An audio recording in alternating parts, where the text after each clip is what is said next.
kow iyo toban caado oo horumarka kaa hortaagan. kow iyo tobankan caado haddii aad iska dhaafto waxa aad ka hormaraysaa dadka 97%. kow yool la'aanta. marka aadan yool lahayn ma jirto sabab aad u kacdo aroorta xigta ama maalinta xigta haddii aanad maskaxda ku hayn wax yool ah oo aad hiigsanaysaa ma garan doontid wax aad ku hawl gasho, yacni gool ma dhalin kartid haddii aanu shabaqba jirin. 2 disbiliin la'aanta. dadka disbiliinka leh ayaa adduunka xor ka ah. disbiliinku waa inaad ku fuliso hawlihii aad qorshaysay xilligii aad qorshaysay inaad ku qabato. haddii aadan qorshan lahayn waxa aad addoon u tahay jawigaaga. haddii aadan disbiliin lahaynna waxaad addoon u tahay doonistaada. sirta disbiliinku waa inaad og tahay waxa aad qabanayso iyo sababta aad u qabanayso. 3 isku wadida shaqooyinka. isku wadida shaqooyinku waa fanka qariba waxyaabo badan hal mar. waxaa habboon inaad wax ku qabato halkii marba. markii aan hawlo badan hal mar wada qabanayno waxaa inaga lumaya taxadarka iyo ka fiirsashada aan siin lahayn hal wax. xasuusnow waxaa fiican in 100% aad tamartaada isugu geyso hal wax halkii aad 100% tamartaada u qaybin lahayd 100 wax oo kala duwan. 4 mushaaxidda baraha bulshada. mushaaxidda baraha bulshada ama ku dhex jirka baraha bulshada si aan maskax lahayn. isha ugu badan ee waqti lumisku waa waxa aad jeceshahay ee aan iyagu ku jeclayn. baraha bulshadu waa ka mid.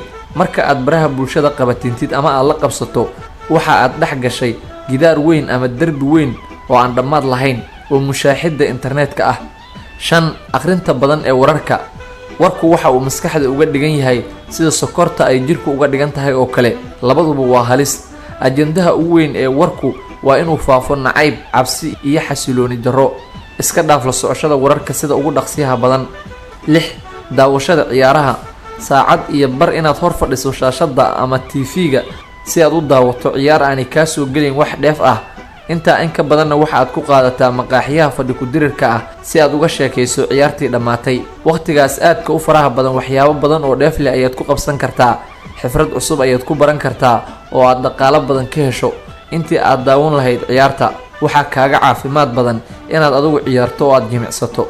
7 haasaawaha ama shukaansiga bilaa ujeedada ah. tuugada ugu weyn ee tamartaada iyo waqtigaaga xadaya waxaa ka mid ah shukaansiga bilaa ujeedada ah.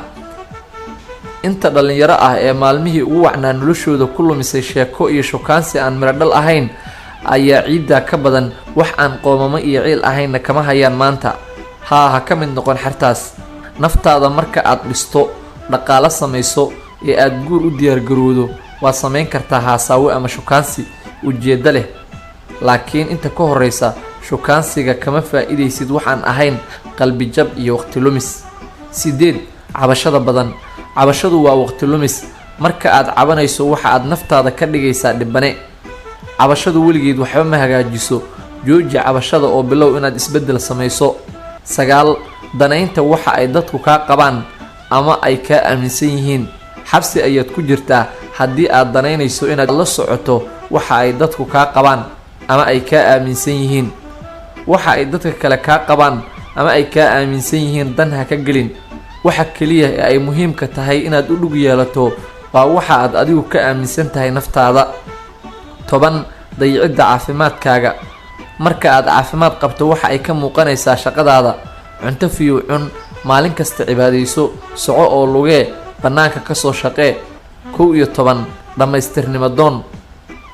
duni kala dhiman inaad dhammaystirnimo ka raadisaa waa nafsilcin. dhammaystirnimadu maahan wax la gaari karo. uma baahnid inaad dhammays noqoto, keliya waxaad u baahan tahay inaad maalin kasta hal tallaabo u qaado dhanka fiicnaanta. haddii uu kusoo gaaro like-da muuqaalkan si mar walba ay kuu soo gaaraan macluumaadka iyo muuqaaladan halkan soo gelino, sidoo kale share dheh ama copy linkiga noo taabo. mahadsanid.